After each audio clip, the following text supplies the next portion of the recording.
Greetings. This is Stan. It's Sunday night of the 3rd of May. Today, I celebrated my wife's birthday. It was a wonderful day. And now I'm getting ready for Monday because that's oftentimes what we do on Sunday night.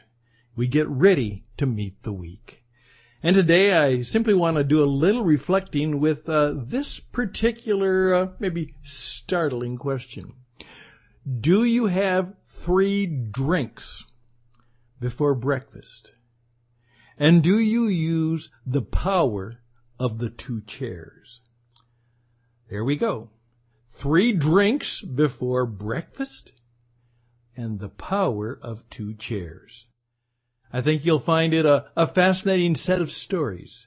So why don't we begin? It is Sunday night, and this is the program. You, that's right, you, the master entrepreneur.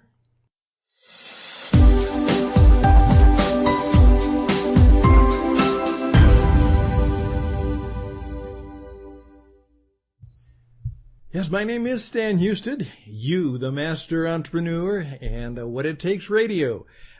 We provide this program for you. This is for you. And we are continuing an ongoing session for as long as we need to do it on the new realities of life, business, and leadership in the recovery and the renewal of post-COVID-19. There are 3 words that come to me on a Sunday night. I sometimes know that what I want to do on a Sunday night, as I have what I've done for years called the Sunday night meeting. Sometimes I want to do a Sunday night segue, and that means what I want to do on a segue is I want to kind of shift gears from something we have done or are doing and take it in a new direction. By the way, learning the art of the segue in terms of your storytelling and leadership will be a fundamental and a very powerful thing you will have to learn how to do in the new realities of business and leadership in post-COVID times. The art of the segue. Then the sequel, where you follow up with another story which helps build the narrative, to use that old word that is overused. But what it really does, it helps you to better communicate and for other people to better understand what's going on. That proverbial, remember? What's up, Doc? What's going on? And then sometimes I just want to do a startup, something new just for you. Well, first of all, a little bit of a sequel of some things I've talked about before. By the way, my daughter gave me a book, and it's called The Splendor and the Vile. The Vile and the Splendor. And here's the interesting thing. A gentleman named Eric Larson, quite a great writer, and I would recommend this book for you. I'm well into it, and it is the story of the leadership of Winston Churchill just at that time when France has fallen in World War II, and it seems the Battle of Britain will begin. And the things the British were going through and the things that Winston Churchill had to give leadership to are very, very much like what we are going through today. So I would encourage you, the vile and the splendor and the vile. Interesting title. And it's about Winston Churchill and leadership in the time of pestilence, of pandemic, of life-threatening problems. Give that a look-see. Check it out. I think you'll find it useful. In my last program, I talked about the realities of the world that we're in today, the COVID world and the coming post-COVID world. We used the R words, realities, and then, of course, recovery. Then you're going to have to re-entrepreneur. You're going to have to learn a whole new way of doing relationships. As someone said, does that mean we never shake hands again? And then, very importantly, the new radio realities. Everybody needs to be on the radio and learn how to use the radio and broadcast system skills. Particularly, the shutdown showed us why. The new realities of how we communicate using, whether it's podcasting, whether it's Zoom programming, it's all radio, and you're going to have to learn how to be good at the radio. And there were some realizations. You know what? You can't do it by yourself. Prayer really, really matters. You will need some outside help. And it's important that you understand the new realities and the new realizations. Hey, I'm going to add another couple R words to that today. Rituals. Ritual. One of my mentors by the name of Richard Rohr has said that he has come to the point in both his life and in his spirit to say that we are a ritual-starved nation. We have done so much of the practical, maybe chasing the money and chasing the power and chasing the stuff, that we have forgotten the power of rituals. And rituals are vital, not only for civilization to continue, but for us to recover from such a time as we're going through now. We are a ritual-starved people, and we need to reestablish rituals in our life. And by the way, are you aware that at this present time we are, I would say, celebrating? If you're old enough to remember Apollo 13, and when it went wrong, 3 men on the way to the moon, and it blows up, and they're going to die unless we can rescue them. And the story of Apollo 13 and the wonderful failure is not an option rescue story is one you and your leadership need to look at. Just let that, again, another thing, another idea, sit on your head for a while. So there we go. You've learned a great deal already. At least it was good for me to remember some of these things, and in remembering them, I learned a few things myself. Again, you are listening to You, the Master Entrepreneur. My name is Stan Houston. What It Takes Radio is the name of the company that produces this and 4 other radio programs just to start with. We are doing a program for the Praying Planet. Boy, you're going to find that fascinating. It's also Cowboy Up, another new podcast. And then my friend who's also a cowboy at heart, that's what he calls it, Cowboy at Heart. And yours might be next. Think about that. Reach out to me at stanhouston@gmail.com, stanhouston@gmail.com. And it's time for you to be on the radio and to do exactly what I'm doing for your business, your ministry, your organization, your association. We'll get you on the radio so that you can make your mark in the world today. Here we go. Here is a little bit of a ritual, and I meant, of course, to use a little bit of the tag of the tease. That's right. In radio, you tease people. Hey, now I have to stay tuned so I can figure out what he was talking about. 3 drinks before breakfast. It's a part of the ritual that I have come to use, and even more so in this shutdown COVID time. 3 drinks before breakfast. First of all, when I get up in the morning, I have found that I don't stumble into the coffee. I have a large glass of water, and I just drink and enjoy a glass of water. Not cold water, just it's been sitting there through the evening, through the nighttime hours, so it doesn't strike me in any particular way. It's just water. Do you know how fortunate you are to have water? That you didn't have to walk miles to get a big jar of water and then ration it out? Maybe some of you listening to this program, you know what that is like, and maybe you still do that, and you certainly have done it, to be able to have a large glass of water in the morning is an art of thankfulness, and it's good for you. Hydration is good ways to get your body moving. And yes, the second drink I have, you're right. I take my cup of coffee. Do you know how nice it is not to take a cup of coffee on the run or pick it up in the car, but to brew it and to sit quietly? I mean, sit quietly.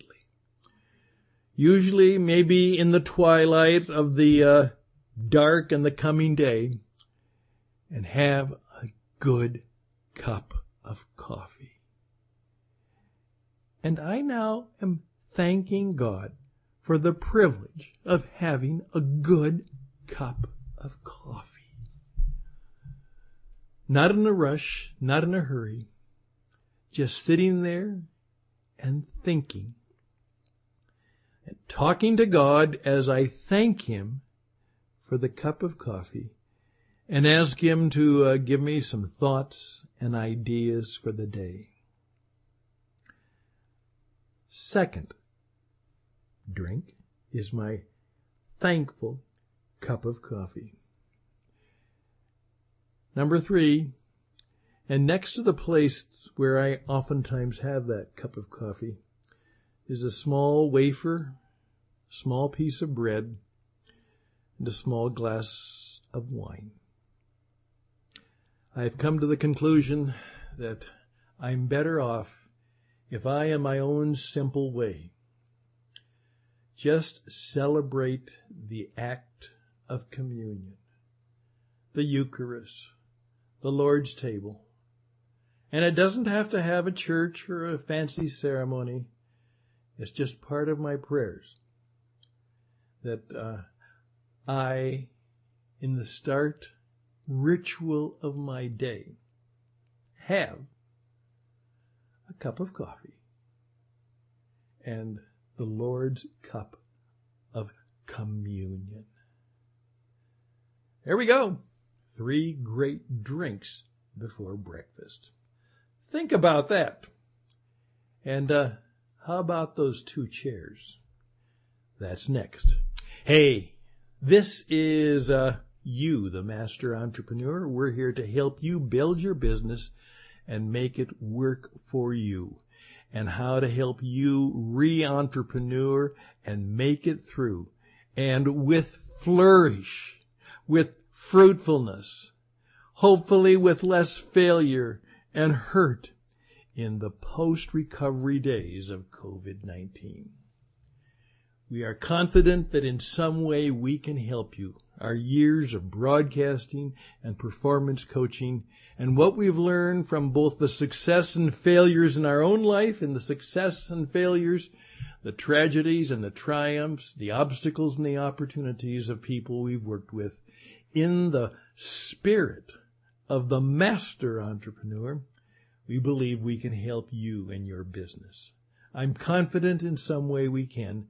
So please reach out to me, stanhouston@gmail.com, stanhouston@gmail.com. We'll be back. Day by day, day by day, oh dear Lord, 3 things I pray: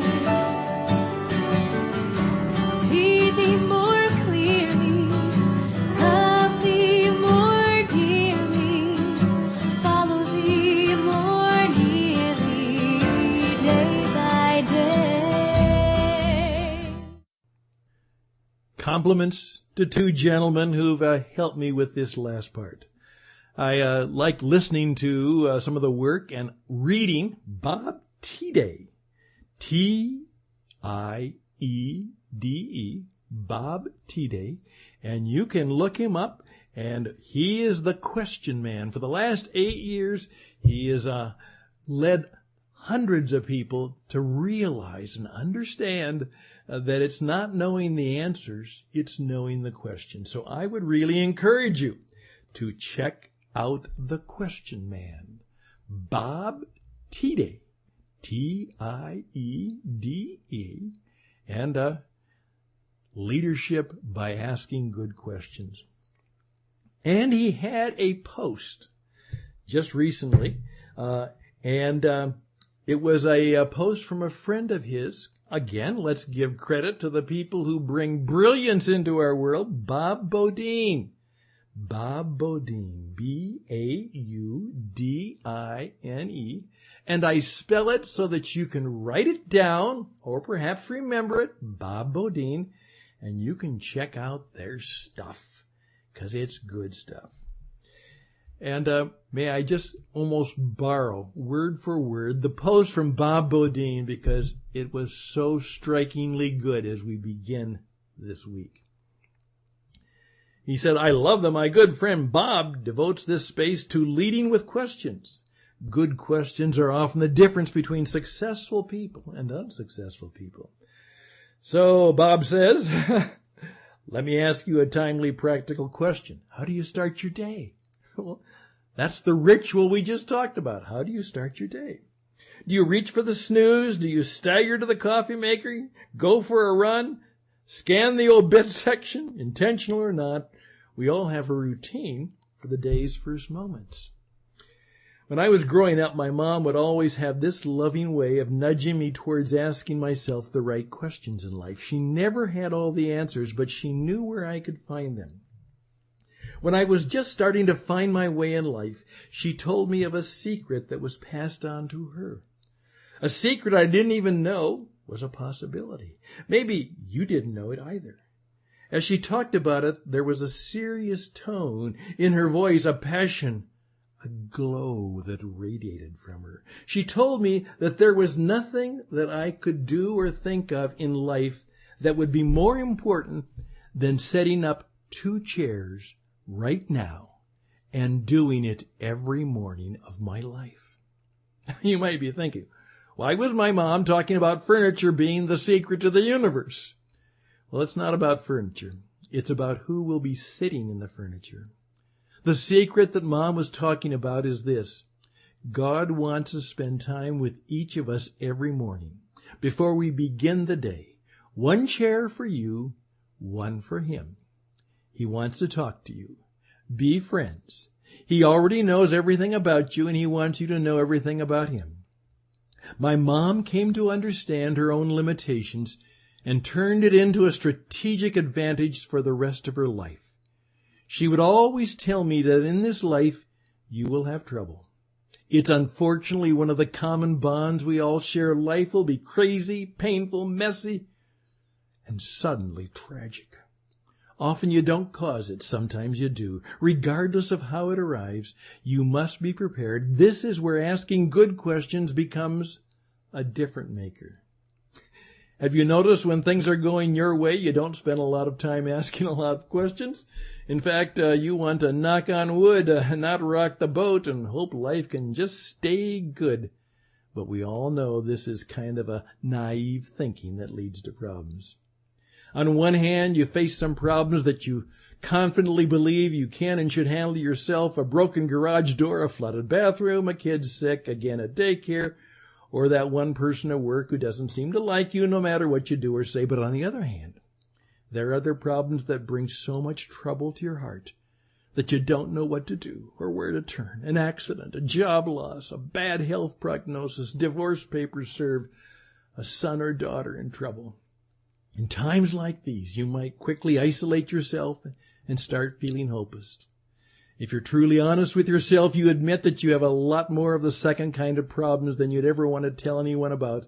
And that's why you need something bigger than who you are, bigger than your thoughts, your ways, and clearly bigger than any trouble that hits you square between the eyes. Believe me when I tell you this, 2 chairs is what you needed all along.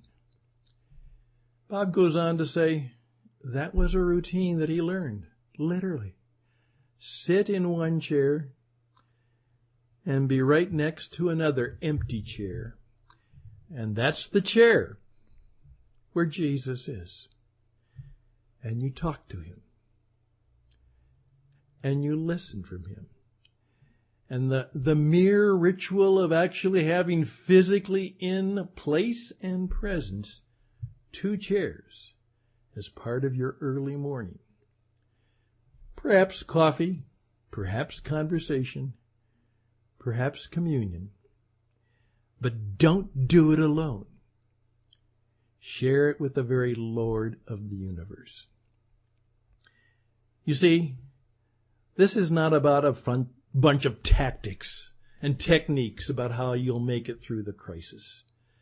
This is about how we can truly be master entrepreneurs by gaining the very mind, heart, and spirit of the maker of the universe, who understands it all and knows what we should do. I'm Stan Houston. 3 drinks before breakfast and 2 chairs. Let that sit on your head for a while.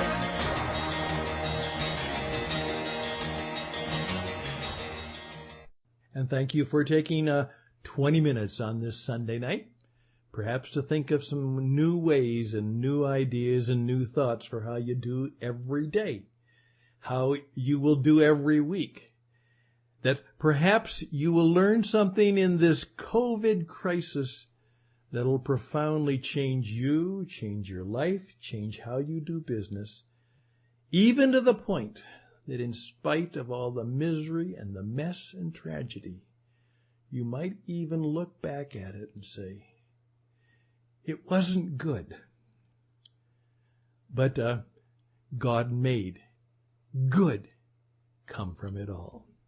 You see, that's what he does. Please reach out to me. I think I can help you.